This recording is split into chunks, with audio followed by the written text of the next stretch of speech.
Hello মিষ্টি বন্ধুরা, আমি দেবজ্যোতি। তো আজকে আমরা করব রামায়ণ, নীতিশ তিওয়ারির আপকামিং সিনেমা, যেটাতে রণবীর কাপুর রামচন্দ্রের ভূমিকায় অভিনয় করছেন এবং আরো অন্যান্য কাস্ট মেম্বার্স আছেন, Sai Pallavi, Sunny Deol, obviously rocking star Yash. তো সেটার একটা অ্যানাউন্সমেন্ট টিজার ড্রপ করা হয়েছে। তো টিজারটা অনেকক্ষণই হয়ে গেছে এবং তো আমার রিভিউ করতে অনেক দেরি হয়ে গেছে অ্যাজ ইউজুয়াল। তো সেটা নিয়ে কথা বলবো। এবার আমি এমনি চেষ্টা করি আমার ভিডিওতে যে অবভিয়াস জিনিসগুলো আছে সেগুলোকে স্টেট না করতে। I usually avoid stating the obvious, এবং 1.5 দিন বাদে রিভিউ করছি, তো সেখানে একই কথা বলে আমি আপনাদেরকে বিব্রত করব না। তবে হ্যাঁ, যে কথাগুলো সবাই আলোচনা করছে, যে ভিএফএক্স এর কাজ ভীষণ ভালো, ব্যাকগ্রাউন্ড মিউজিক ভীষণ ভালো, হ্যান্স জিমার আর কি করছেন, হ্যান্স জিমার আর A R Rahman, which is a brilliant thing.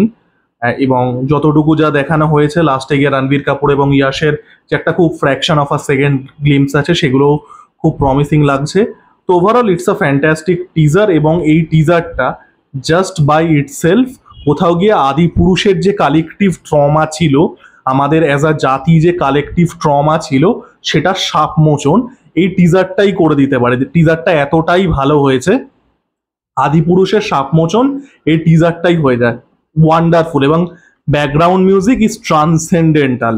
আমি ভালো খুব ভালো বলবো না, আমি বিশেষ করে যখন রামায়ণ লেখাটা আসছে এবং লাস্টে গিয়ে ওই সিয়ারাম যে ব্যাকগ্রাউন্ড মিউজিকটা আসছে, ওটা transcendental. It takes you literally to a higher plane of existence. আমি বাড়িয়ে বলছি না। এবং ভিএফএক্স এর কাজও অসম্ভব ভালো। যদিও ভিএফএক্স ইনিশিয়ালি যে ভিএফএক্সটা দেখানো হয়েছে, যে কসমিক আর্ট ওয়ার্ক টাইপের ভিএফএক্স, রামচন্দ্র এবং রাবণের যে ইন্টারপ্রিটেশনটা, সেটা কিন্তু সিনেমায় থাকবে না। সেটা হয়তো ইনিশিয়ালি যখন গল্পটা বলা হবে সেটা আর কি রিপ্রেজেন্ট করা হবে সেইভাবে। অ্যাকচুয়াল যে ভিএফএক্স এর কাজটা, অ্যাকচুয়াল যে এফেক্টসটা, সেটা হচ্ছে ওই যে 2-3 সেকেন্ড আমরা লাস্টে রণবীর কাপুরকে তীর মারতে এবং প্রাভাস বলছি, রকিং স্টার ইয়াশের যে একটা ঝলক দেখতে পেলাম, ওটাই কিন্তু ইনিশিয়াল যে আর্ট ওয়ার্কের যে ব্যাপারটা, সেটা হয়তো সিনেমার শুরুতে যে ন্যারেটিভ ব্যাপারটা আসে, যে মানে আগের গল্প বা কিছু এরকম বলার, সেটাতে আসবে। ঠিক আছে, ওভারঅল ওয়ান্ডারফুল ট্রেলার। এবং যেটা বললাম, ব্যাকগ্রাউন্ড মিউজিক, বিশেষ করে ওই রামায়ণ লেখাটা যখন আসছে, ওই যে স্ট্রেচটা আছে, ওটা transcendental. I am super happy যে হান্স জিমারের মতো মানুষ ভারতীয় সিনেমায় কাজ করছেন। তো এই গেল হচ্ছে ক্লিশেড কথাবার্তা। আমি যেটা বললাম, আমি 1.5 দিন বাদে রিভিউ করতে বসে, I will not state the obvious. So let's discuss something else. Ramayana কি? আমরা রামায়ণের বহু অ্যাডাপ্টেশন হতে দেখেছি, এটা সেই লম্বা লিস্টেরই একটা। রামায়ণ আমরা কার্টুনে দেখেছি, রামায়ণ আমরা অ্যানিমেতে দেখেছি, রামায়ণ আমরা টিভি সিরিজ, রামায়ণ আমরা সিনেমাতে দেখেছি বহুবার, কাউন্টলেস অ্যাডাপ্টেশনস। এখানে আমরা কিন্তু দেখতে পাচ্ছি যে নীতিশ তিওয়ারি যে অ্যাপ্রোচটা নিয়েছে, সেটা কি হচ্ছে, সেটা কিন্তু একটা ওভার আর্চিং স্টোরি বলার, একটা অল এনকম্পাসিং স্টোরি বলার। আমরা দেখতে পাচ্ছি কি, যে ব্রহ্মা তিনি ক্রিয়েটার, বিষ্ণু তিনি প্রোটেক্টার, এবং শিব তিনি ডেস্ট্রয়ার। তো এই যে the plane of existence, the full gamut of existence, এবং এই যে শক্তি এবং এই যে ভালো এবং খারাপের লড়াই, শুধুমাত্র লিনিয়ার স্টোরি নয়, সেটাকে ক্যাপচার করার চেষ্টা করা হয়েছে।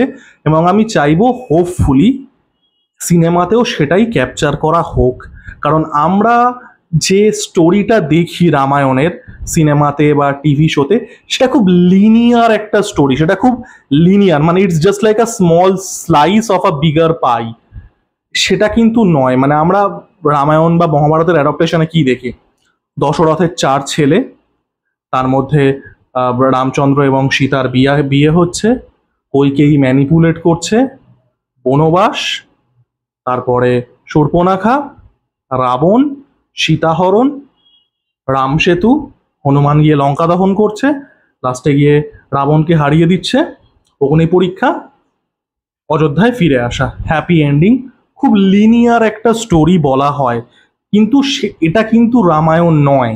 রামায়ণের স্টোরিটাই লিনিয়ার নয়, রামায়ণের স্টোরিটা সিক্লিক্যাল, রামায়ণের স্টোরিটা রিকার্সিভ। আরো ভালো করে বললে, সিক্লিক্যালের থেকেও ভালো করে বললে, রামায়ণের স্টোরিটা রিকার্সিভ ইন নেচার।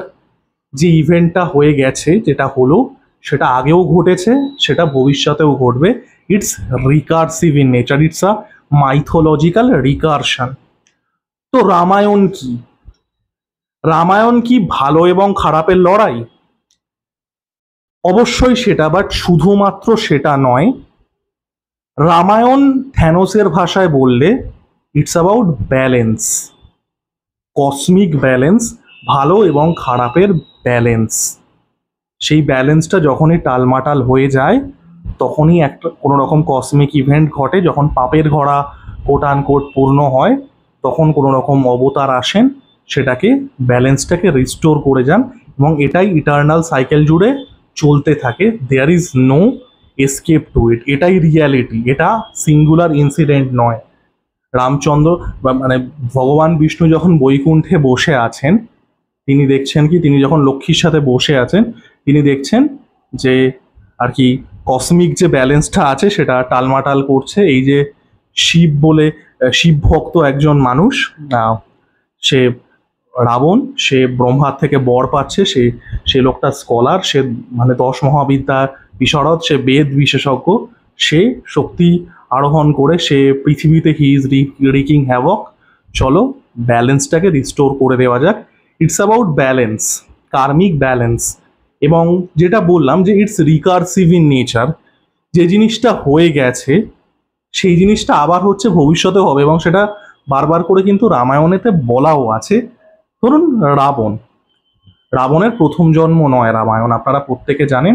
রামায়ণ দ্বাররক্ষী ছিলেন বিষ্ণুর, জয় এবং বিজয়, তার অভিশাপে, কুমারদের অভিশাপে সে কি হচ্ছে, প্রথমে হিরণ্যক্ষ এবং হিরণ্যকাশ্যপ হিসেবে জন্মাচ্ছে, তারপরে রাবণ এবং কুম্ভকর্ণ হিসেবে জন্মাচ্ছে, তারপরে শিশুপাল এবং আরেকটা ক্যারেক্টারের নাম আমি ভুলে যাচ্ছি, আমি এক্স্যাক্টলি মনে করতে পারছি না, যাই হোক সে ফিরে আসছে।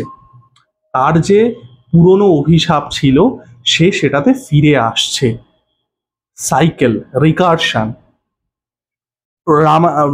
যদিও রাবণকে আমরা অশুভ শক্তি ধরে নিই, যদি ইভেল ধরে নিই, ইভেল ফোর্স, যদিও রাবণের ক্যারেক্টারটা way more nuance than that, it's not the ওই ব্যাড গাই, ওই মানে ওই গোফওয়ালা হা করে হাসছে সেটা নয়। রাবণ 10 মহাবিদ্যা বিশেষজ্ঞ, বেদ বিশেষজ্ঞ, এবং তার প্রজারা, লঙ্কার প্রজারা লাভড রাবণের ক্যারেক্টারটা খুবই নুয়ান্স, মানে we do the this service. এবং এই যে লিনিয়ার ওয়েতে রামায়ণ বলার সমস্যাটা, বাট আমি যদি ধরেও নিই তর্কের খাতিরে যে রাবণ হচ্ছে ইভেলের রিইনকার্নেশন এবং তার রিকারশন হচ্ছে, সে বারবার করে জন্ম নিয়ে ফিরে আসছে। বিষ্ণুও কিন্তু তাই। রাবণের যে কার্ডসটা আছে সেখানে বিষ্ণু প্লেড আ পার্ট, আপনারা গল্পটা সবাই জানেন। এবং বাই দ্য ওয়ে, আপনারা যদি এই পুরো গল্পটা শুনতে চান তো আমাকে বলবেন, কারণ আমি তাহলে ভিডিও বানাবো, এক্ষুনি বানাতে পারবো না, আমি প্রচন্ড লেজি একটা মানুষ, সময় লাগবে, but I can tell the whole story. তো Vishnu played a part in this cards. এই যে রাবণের যে এই যে জন্মান্তর, সে কিন্তু নিজেও রিইনকার্নেশন হতে থাকছে। যদি রাবণকে আমরা তর্কের খাতিরে ইভেল ধরে নিই, আবারও it is way way way more nuance than that. এবং আমরা যদি বিষ্ণুকে গুডের অবতার অবভিয়াসলি ধরে নিই, সেটাও কিন্তু, তারও কিন্তু রিকারশন হচ্ছে। সে নরসিংহ রূপে হিরণ্যাক্ষকে বধ করছে, সে রাম রূপে রাবণকে বধ করছে, সে কৃষ্ণ রূপে শিশুপালকে বধ করছে। তো এই যে রিকারশনটা আমরা কিন্তু বারবার করে দেখতে পাচ্ছি। ইতিহাস, আমরা অ্যাকচুয়ালি একটা খুব ভুল করি, আমরা হিস্ট্রির বাংলা করে ইতিহাস। হিস্ট্রি মানে যে জিনিসটা হয়ে গেছে, যেরকম ধরুন ভারতবর্ষে ব্রিটিশ রাজ 1757 থেকে 1947, 190 বছরে ব্রিটিশ রাজ, এটা হিস্ট্রি। আমরা হিস্ট্রির বাংলা করে দিই ইতিহাস, সেটা কিন্তু সঠিক মানে অ্যাকচুয়ালিতে ফলিত অর্থে আমরা ইতিহাস বলতে এখন হিস্ট্রি করে দিই, মানে পাস্টের কোনো ইভেন্ট যেটা অলরেডি হয়ে গেছে। ইতিহাস, ভারতীয় মাইথোলজিতে ইতিহাস মানে কিন্তু আলাদা। ইতিহাস মানে যে জিনিসটা হয়ে গেছে, না যে জিনিসটা ঘটে, the thing that happened in the past নয়, the thing that is recursion. রামায়ণের মধ্যেই বলা আছে এই জিনিসগুলো আগেও কোটিবার হয়ে গেছে, ভবিষ্যতেও হবে। এই যে ইটারেশনটা আমরা পড়ছি, এবং রামায়ণের মধ্যে এটা বলা আছে, এই ইটারেশনটা কাউন্টলেস ইটারেশনের একটা ইটারেশন। আমরা সায়েন্স ফিকশনে বলি টাইম লুপ, এটা এক্স্যাক্টলি তাই on a cosmic scale. It's the story of that recursion. এবং কোথাও গিয়ে বারবার করে ওই কসমিক ব্যালেন্সটাকে ফিরিয়ে আনা। একটা যুগ 4.32 বিলিয়ন ইয়ার্স, এবং তার মধ্যে আপনারা জানেন 4টে যুগ আছে। 4.32 billion years actually it's dead accurate, কারণ আপনারা যদি ভাবেন যে বিগ ব্যাং থিওরি থেকে পৃথিবীর মোট বয়স, মানে আমরা যদি বিগ ব্যাং থিওরি থেকে অরিজিন অফ ইউনিভার্স ধরে নিই 13.8 বিলিয়ন ইয়ার্স হয়, এবং এক একটা যুগ 4.32 বিলিয়ন ইয়ার্স করে, তো 4.32কে 3 দিয়ে গুণ করলে 12.9 বিলিয়ন ইয়ার্স, এবং আমরা কলিযুগে চলছি। সো প্লাস দ্যাট, তো 13.8 বিলিয়ন ইয়ার্সের খুব কাছাকাছি যায়। আমি জাস্ট সেইং যে এটার মধ্যে সায়েন্টিফিক বেসিসও আছে, যদিও আমরা এখানে আর্কিওলজিক্যাল রামায়ণ নিয়ে কথা বলছি না। আর্কিওলজিক্যালি এটা প্রচুর মানে আর কি প্রচুর পরিমাণে আর্কিওলজিক্যাল প্রমাণ আছে যে রামায়ণের যে গল্পটা হয়েছিল সেটা অ্যাকচুয়ালি হিস্ট্রিতে হয়েছিল। There is lot of evidence to that, but আমরা সেটাতে যাচ্ছি না, আমরা মাইথোলজিতেও যাচ্ছি না, আমরা ফিলোসফিটাতে পয়েন্ট করার চেষ্টা করছি। এই যে রিকারশনটা, এই যে ভালো এবং খারাপের শুধুমাত্র লড়াই নয়, ব্যালেন্সটা। রাম কিন্তু রাবণকে হত্যা করছে ভেঞ্জেন্সের থেকে নয়। Ram is not looking for vengeance. Ram Batman নয়, এই যে আমি ব্যাটম্যান শার্ট পরে আছি, রামচন্দ্র ব্যাটম্যান নয়, সে রাবণকে হত্যা করছে ব্যালেন্সটাকে স্ট্রাইক করার জন্য। এবং আমি যেটা বললাম, এই যে আমরা লিনিয়ার ওয়েতে রামায়ণ বলি, ওই দশরথের 4 ছেলে থেকে রাম এবং সীতার অযোধ্যায় ফিরে আসার যে আর কি, ওই একদম পুরো সিনেমার এপিসোডের মতো বলতে থাকে, রামানন্দ সাগার করে দিয়েছিল। তারপরে অ্যানিমের রামচন্দ্র যেটা ছিল, Ramayana the present of the legend of Prince Ram, এই দুটোতে ওই স্টাইলটা এস্টাবলিশ হয়ে গেছিল। Its way more nuanced than that. এবং রাবণ শুধুমাত্র ওই মোটা গোঁফ আর ওই বিকৃত একটা হাসি সেটা নয়, ইটস অ্যাবাউট দ্য ব্যালেন্স। এবং যেটা বললাম যে রামচন্দ্র কোনো অ্যাভেঞ্জার নয়, Ramchandra is here two strike that balance back. এবং যে কার্ডসটায় যদি বৃহত্তর আমরা যাই, একদম পুরো জয় বিজয় ফিরে যাই, he played a part in that cards. এটা শুধুমাত্র কিন্তু মানে ধর্ম এবং অধর্মের যুদ্ধ অ্যাপিয়ারেন্টলি হলেও ইট গোজ মাচ ডিপার দ্যান দ্যাট। আমি আশা করব যে নিতেশ তিওয়ারি রামায়ণ, অবভিয়াসলি আমি যে কথাগুলো এতক্ষণ ধরে বলছি সেটা একটা সিনেমাতে ক্যাপচার করা impossible, let's get very honest here.